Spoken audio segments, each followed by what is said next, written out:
झारखंड में लॉकडाउन और एक सप्ताह के लिए बढ़ा दिया गया है। अब झारखंड में स्वास्थ्य सुरक्षा सप्ताह यानी लॉकडाउन 3 जून तक रहेगा।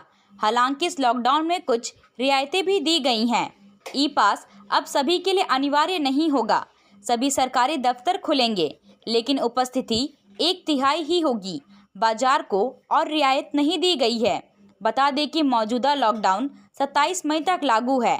कल सोमवार को सभी कैबिनेट मंत्रियों के साथ बैठक में सीएम हेमंत सोरेन ने लॉकडाउन बढ़ाने पर विचार किया था। सभी मंत्रियों ने भी लॉकडाउन बढ़ाने के लिए मुख्यमंत्री को कहा था। यहाँ उल्लेखनीय है कि स्वास्थ्य सुरक्षा सप्ताह लागू करने के बाद से झारखंड में कोरोना वायरस संक्रमण के मामलों में कमी आई है। अब झारखंड भी देश के उन राज्यों में शामिल हो गया है जहां कोरोना के मामले लगातार गिर रहे हैं। यहां रिकवरी रेट अच्छी है, संक्रमण दर भी कम है।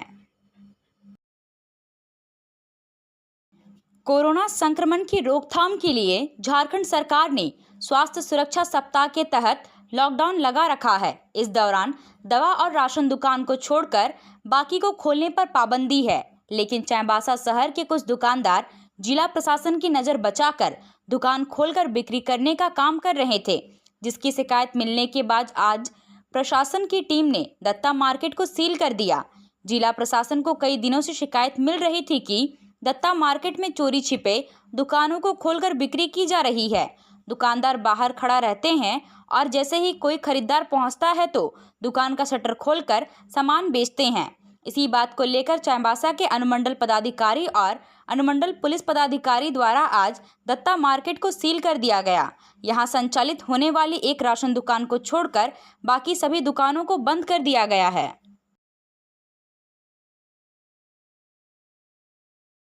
लोकप्रिय कवि घाघ की उक्ति उत्तम खेती मध्यम बान निषिद्ध चाकरी भीख निधान को आत्मसात करते हुए खेतों में खुद हल बैल लेकर उतर पड़े पूर्व मुख्यमंत्री मधु कोड़ा।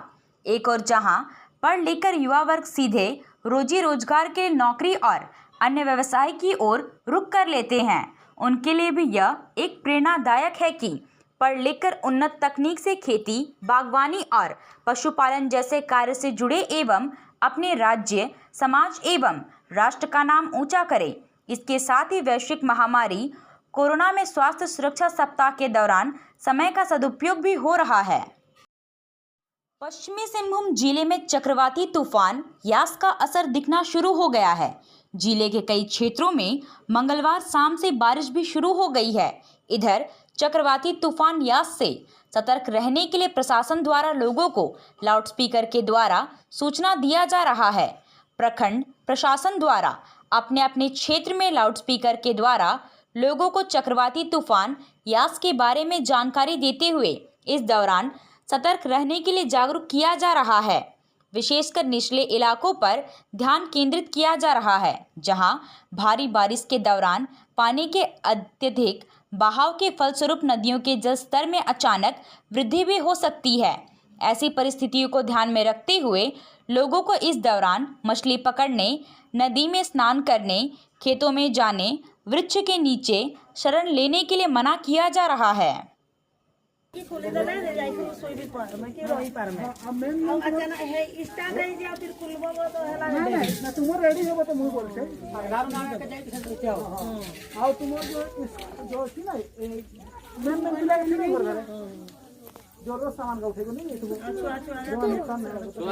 छब्बीस मई 27 मई को अपने अपने घरों में बने रहे।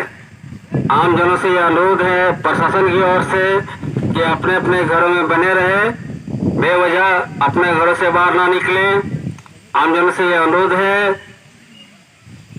जो भी जिनका कच्चा मकान एवं कमजोर मकान है वो पंचायत भवन एवं स्कूलों में जाके शरण ले सकते हैं।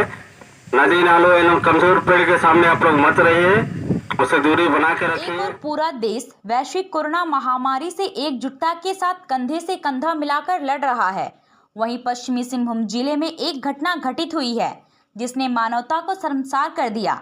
जिले के टोंटो प्रखंड के मौदा दलकी गांव निवासी केरसे बारी की 3 वर्षीय पुत्री पारो बारी का 2 दिन पहले सड़क दुर्घटना में घायल हो गई थी, जिसका इलाज चाईबासा सदर अस्पताल में चल रहा था। वहीं मंगलवार को स्थिति नाजुक होने पर चिकित्सकों के द्वारा बेहतर उपचार के लिए रांची रिम्स रेफर कर दिया गया था।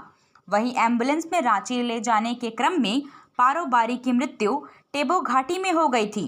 चालक के द्वारा मानवता को शर्मसार करते हुए मृत बच्ची एवं उसके परिजन को चक्रधरपुर अनुमंडल अस्पताल में छोड़कर वह फरार हो गया, जिससे पिता केरसे बारी एवं माता फूलमती बारी अनुमंडल अस्पताल परिसर में रोती बिलखती रहीं।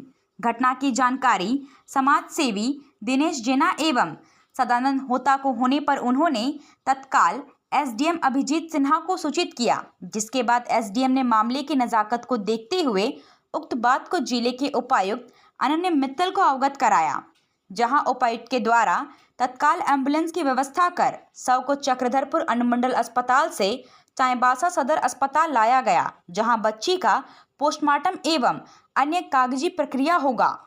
चाईबासा सदर हॉस्पिटल से एक बच्ची का बच्ची को रांची रेफर किया गया था और रास्ता बनगांव पहुँचते डेथ कर गया। तो डेथ करने के बाद 108 एम्बुलेंस ड्राइवर लाके अनुमंडल हॉस्पिटल के बाहर डेड बॉडी को और उनके माता पिता को छोड़ के भाग गया, जिससे हमें सूचना मिली तो हम पहुंचे और अनुमंडल पदाधिकारी को फ़ोन करने के बाद फिर अनुमंडल पदाधिकारी 108 एम्बुलेंस व्यवस्था करके उन्हें फिर चाईबासा सदर भेज दिया गया। चक्रवाती तूफान यास को लेकर पश्चिमी सिंहभूम के उपायुक्त अनन्य मित्तल और पुलिस अधीक्षक अजय लिंडा ने अधिकारियों मानकी मुंडा और पंचायत प्रतिनिधियों के साथ बैठक की।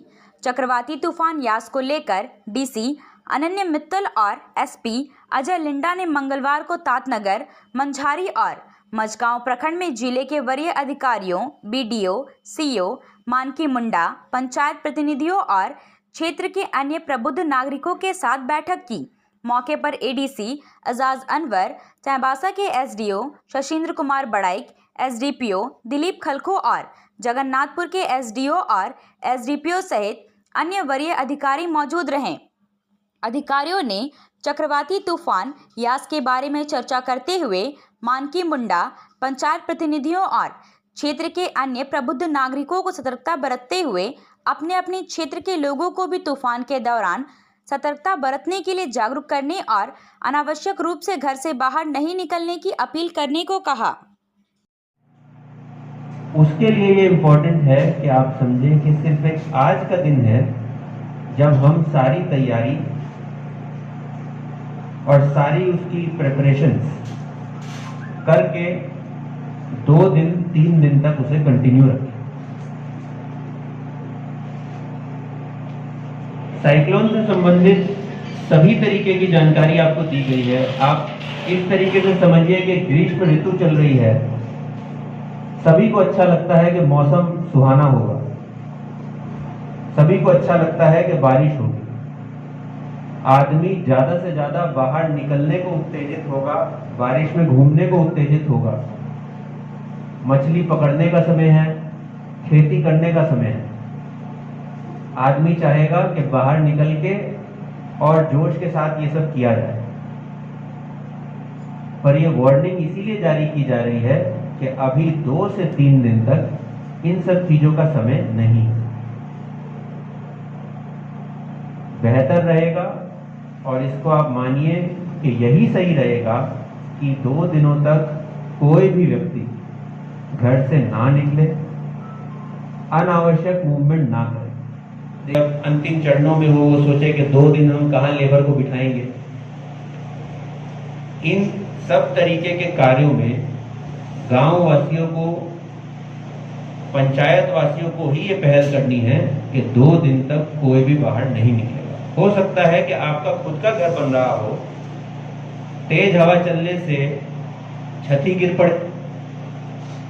अब प्रधानमंत्री आवास का तो घर का ना निकलने से हो सकता है कि हम इलेक्ट्रिसिटी पोल के गिरने से जो दिक्कत होने वाली है, किसी के ऊपर गिरेगा, पेड़ पौधा जो है कहीं गिरेगा, ये सब दिक्कतें हम कम कर सकते हैं। सबसे बड़ा चीज़ क्या है कि पहला चीज़ जो है, बहुत सारे जो गांव में, जैसे जो आपका बारीपदा का जो बॉर्डर एरिया है, जो आपको मयूरभंज का बॉर्डर एरिया है, क्योंकि जो बालासोर के घाट के आसपास ये टकराएगा, उसके बाद बालासोर से सटा हुआ आपका बारीपदा या मयूरभंज से सटा हुआ हमारा पूर्वी भाग, जिसमें आपका ब्लॉक है तांतनगर का, आपका मंझारी का, कुमारटूंगी का, मझगांव का, तो ये एरिया बहुत ज़्यादा प्रभावित होंगे ऐसा अनुमान है।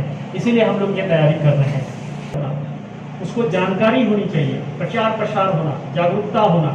इसलिए जो भी पदाधिकारी हैं, वीडियोज़ हैं, सीओज़ हैं, थाना प्रभारी हैं, इनका प्रथम कर्तव्य यही है कि आप अपने प्रतिनिधियों के द्वारा जो यहाँ पे हैं उन लोगों को छोटा छोटा टीम बनाइए, जैसे कि हो या कि ये जो है तूफान आने वाली है और 2 दिन हमको घर से बाहर नहीं निकलना है।